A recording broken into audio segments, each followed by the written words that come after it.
আজকে চৈত্রের শেষ দুপুর। দেখেন কি রোদ চারিদিকে। তার মাঝে আমার পিছনে একটি ছোট্ট, আমরা বলি খোকসার গাছ। এই ছোট্ট গাছে পাখিদের কত আনাগোনা।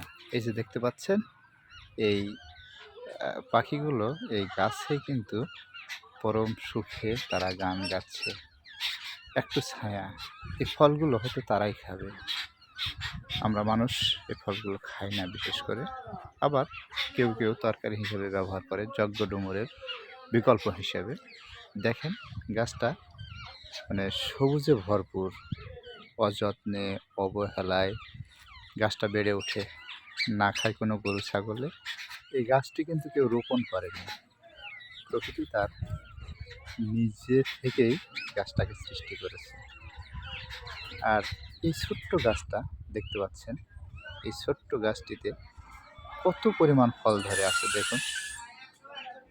আসলে আমরা অনেক ফলের গাছ রোপণ করি, যেগুলো অনেক কীটনাশক ব্যবহার করেও ফল আটকাতে পারি না। এবারে যেমন আম গাছে অনেক মুকুল এসেছিল, কিন্তু সে তুলনায় ফল নাই। অথচ এই যে আমার পিছনে দেখছেন, এই ফলের গাছে ফল ধরে আছে এত পরিমাণে, আপনি কল্পনাও করতে পারবেন না। কিন্তু সবই আল্লাহর সৃষ্টি। ওনার দরে পড়ে থাকলেই যে ফলন কম আসবে তা নয়। প্রকৃতি কখনো নিরাশ করে না। দেখেন, ইচ্ছে করলে এই গাছটিও বলতে পারতো আমাকে কেউ যত্ন করে না, কেউ ভালোবাসে না, কেউ গাছে বা আমার গোড়ায় পানিও দেয় না, আমি ফল দিব না। কিন্তু এরকমটা ভাবে না। প্রকৃতি তার নিয়ম অনুযায়ী ফল দিয়ে থাকে। দেখুন কত সুন্দরভাবে ধরে আছে, একদম তরতাজা। আপনি যদি কোনো গাছকে পরম যত্নে তৈরি করেন, তারপরেও হয়তো এরকম হবে না, এত সুন্দর।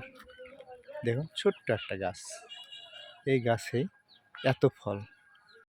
গাছ একদিকে যেমন আমাদের ফল দেয়, অন্যদিকে ছায়া দেয়, অন্যদিকে অক্সিজেনও দেয়। এজন্যই বলা হয় মানুষ মানুষের প্রকৃত বন্ধু হয় না, আসলে প্রকৃতি মানুষের প্রকৃত বন্ধু। আমরা ভুলে যাই হরহামে সেই গাছের অবদানের কথা। কিন্তু এই গাছ আছে বলে আজ পৃথিবীতে প্রাণের এত বসবাস। গাছও কিন্তু আমাদের মতো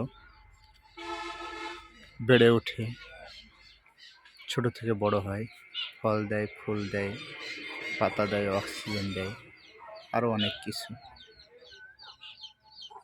তাদেরও অনুভূতি আছে, তারা হাসে, খেলে, হয়তোবা আমরা বুঝি না, কিন্তু তাদেরও প্রাণ আছে। দেখেন, একটা মানুষের গায়ে ব্লেড দিয়ে কাটলে যেমন লাগে, হয়তোবা গাছেরও। এই যে আমি দেখাচ্ছি, এই গাছে দেখেন একটা ব্লেড দিয়ে, মানে প্রয়োজন শেষে ব্লেডটাকে আটকে রেখেছে গাছের এক ডালে। কিন্তু সে বোঝে না যে তারও অনুভূতি আছে, তারও জীবন আছে।